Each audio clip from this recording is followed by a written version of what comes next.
The Dassault Rafale, literally meaning gust of wind or burst of fire in a more military sense, is a French twin-engine canard delta-wing multi-role fighter aircraft designed and built by Dassault Aviation. Equipped with a wide range of weapons, the Rafale is intended to perform air supremacy, interdiction, aerial reconnaissance, ground support, in-depth strike, anti-ship strike, and nuclear deterrence missions. It is referred to as an omni-role 4.5 generation aircraft by Dassault. Not a fifth, but a 4.5 generation. Okay. Whatever. In the late 1970s, the French Air Force and French Navy sought to replace and consolidate their existing fleets of aircraft. In order to reduce development costs and boost prospective sales, France entered into an agreement with the UK, Germany, Italy, and Spain to produce an agile, multi-purpose, future European fighter aircraft, which would become the Eurofighter Typhoon, another airplane we will do in the near future. Subsequent disagreements over work share and differing requirements led France to pursue its own development program. Dassault built the technology demonstrator that first flew in July 1986 as part of an 8-year flight test program, paving the way for the approval of the project. The Rafale is distinct from other European fighters of its era in that it almost entirely built by one country, involving most of France's major defense contractors such as Dassault, Thales, and Safran. Many of aircraft's avionics and features such as direct voice input, the RBE-2AA active electronically scanned array, radar, and the optronique secteur frontal infrared search and track, the IRST sensor, were domestically developed and produced for the Rafale program. Originally scheduled to enter service in 1996, the Rafale suffered significant delays due to post-Cold War budget cuts and changes in priorities. There are three main variants: the Rafale C, single-seat land-based version, Rafale B, twin-seat land-based version, and the Rafale M, single-seat carrier-based version. Introduced in 2001, the Rafale is being produced for both the French Air Force and for carrier-based operations in the French Navy. It has been marketed for export to several countries and was selected for purchase by the Egyptian Air Force, the Indian Air Force, the Indian Navy, the Qatar Air Force, the Hellenic Air Force, the Croatian Air Force, the Indonesian Air Force, the United Arab Emirates Air Force, and the Serbian Air Force. The Rafale is considered one of the most advanced and capable warplanes in the world, and among the most successful internationally. It has been used in combat over Afghanistan, Libya, Mali, Iraq, and Syria.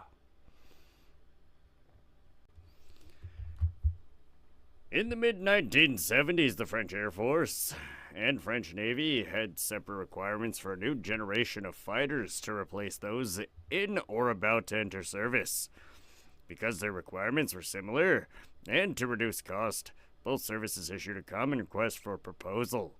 In 1975, the country's Ministry of Aviation initiated studies for a new aircraft to complement the upcoming smaller Dassault Mirage 2000, which we covered earlier, or rather last stream, with each aircraft optimized for differing roles. The Rafale aircraft development program was the end product of efforts by various European countries for a common fighter aircraft.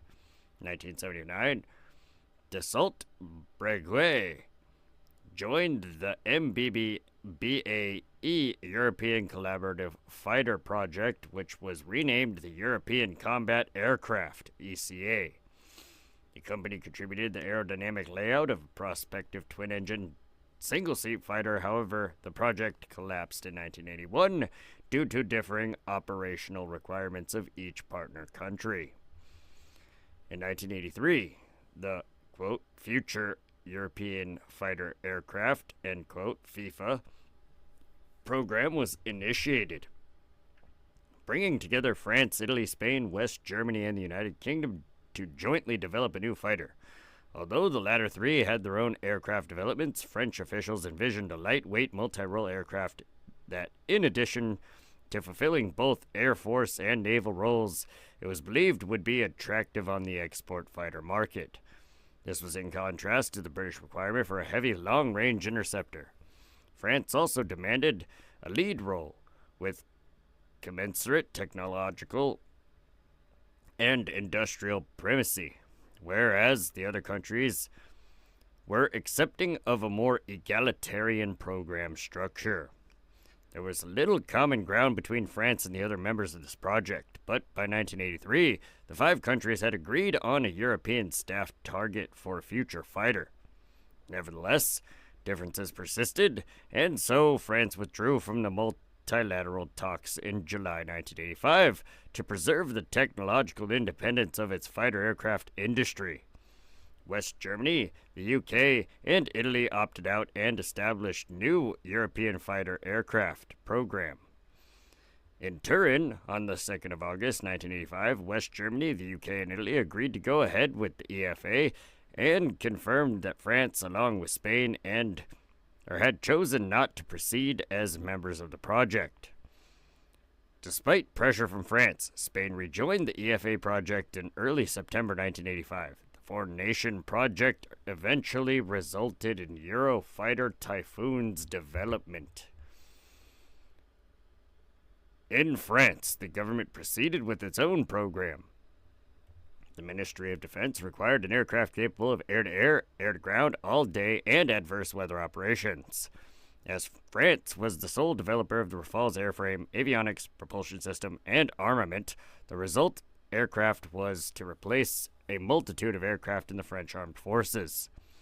The Rafale would perform roles previously filled by an assortment of specialized platforms, including the Jaguar Mirage F1C CRCT, the Mirage 2000C, the 2000-5 and N in the French Air Force, and the F-8P Crusader,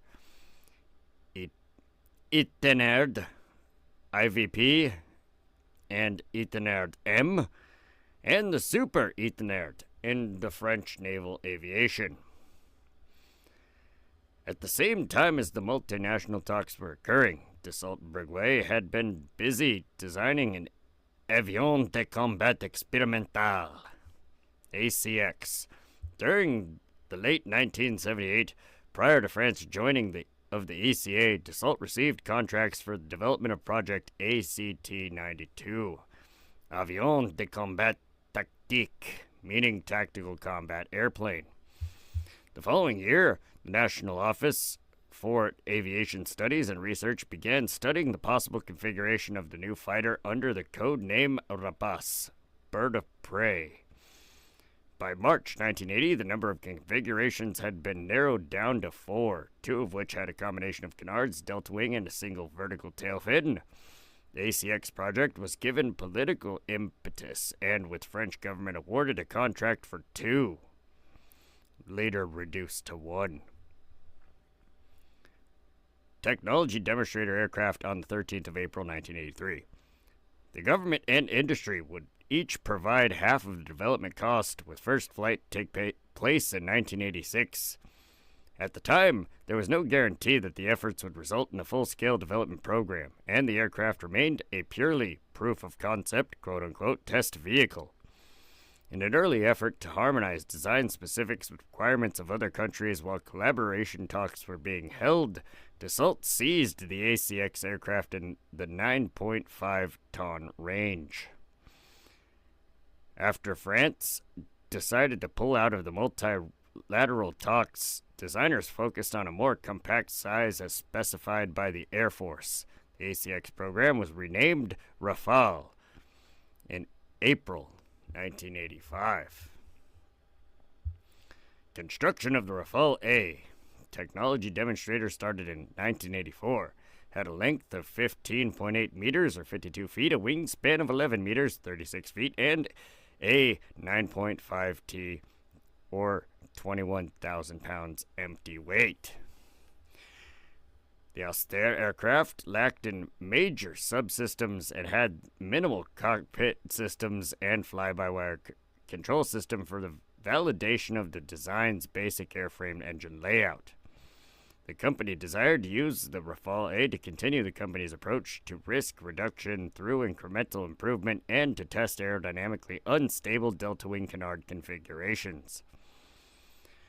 The aircraft was Dassault's 92nd prototype in 40 years.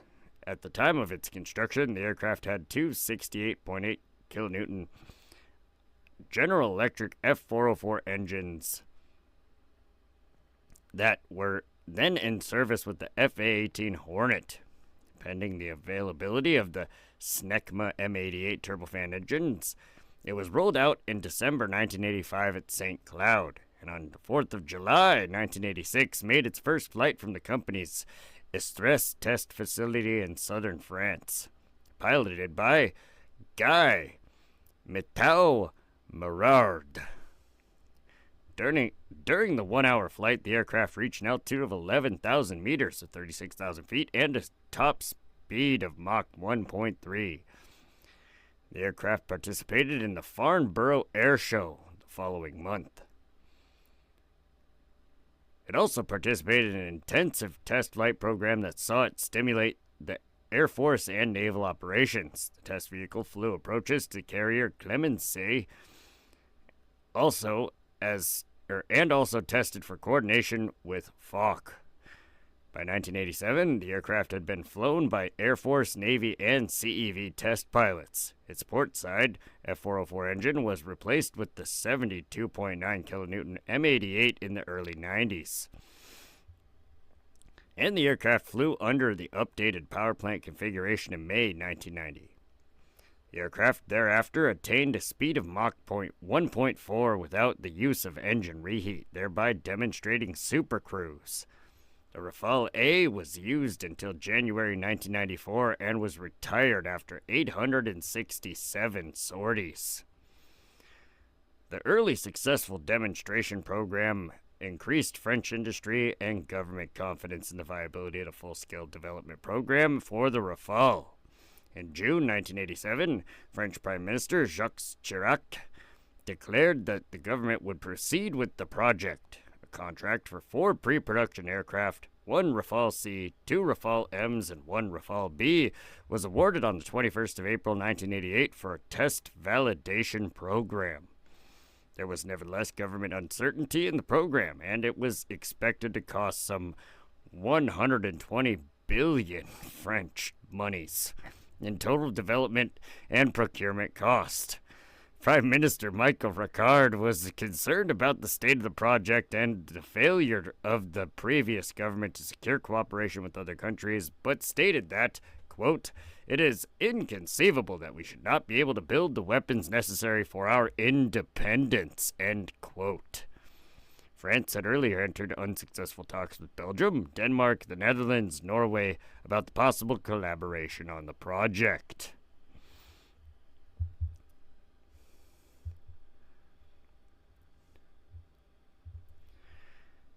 And a little bit on the design. The Rafale was developed as a modern jet fighter with very high level of agility. Dassault chose to combine a delta wing with active close-coupled canard to maximize maneuverability. The aircraft is capable of withstanding from negative 3.6 Gs to 9 Gs. 10.5 G on Rafale solo display and a maximum of 11 G can be reached in case of emergency. The Rafale is an aerodynamically unstable aircraft and uses digital fly-by-wire flight controls to artificially enforce and maintain stability. The aircraft's canards also act to reduce the minimum landing speed to 115 knots. While in flight, airspeeds as low as 15 knots or 17 miles an hour have been observed during training missions. Holy shit. According to simulations by Dassault, the Rafale has sufficient low-speed performance to operate from Stobar-configured aircraft carriers and can take off using a ski jump with no modifications. That's fucking nuts, actually. The Rafale M features a greatly reinforced undercarriage to cope with additional stresses of naval landings an arrestor hook, and a jump strut nose wheel, which only extends during short takeoffs, including catapult launches. It also features a built-in ladder carrier-based microwave landing system and a new fin-tip telemer system for syncing the internal navigation system to the external equipment. Altogether, the naval modifications of the Rafale M increase its weight by 500 kilograms or 1,100 pounds compared to other variants. The Rafale M retains about 95% commonality with Air Force variants, including, although unusual for carrier-based aircraft, being unable to fold its multi-spar wings to reduce storage space. Damn it. The size constraints were offset by the introduction of Charles de Gaulle, France's first nuclear-powered carrier, which was considerably larger than previous carriers Foch and Clemenceau. Although not a full-aspect stealth aircraft, the cost of which was viewed as unacceptably excessive, the Rafale was designed for a reduced radar cross-section and infrared signature. Reduced radar cross-section, I'm just going to go ahead and call RCS. In order to reduce the RCS, radar cross-section changes from the initial technology demonstrator include a reduction in the size of the tail fin, fuselage shaping, repositioning of the engine air inlets underneath the aircraft's wing, and extensive use of composite materials and serrated patterns for the construction of trailing edges of the wings and canards. 70% of the Rafale's surface area is composite. Many of the features designed to reduce the Rafale's visibility to threats remain classified. And that is the Dassault Rafale, a quick overview.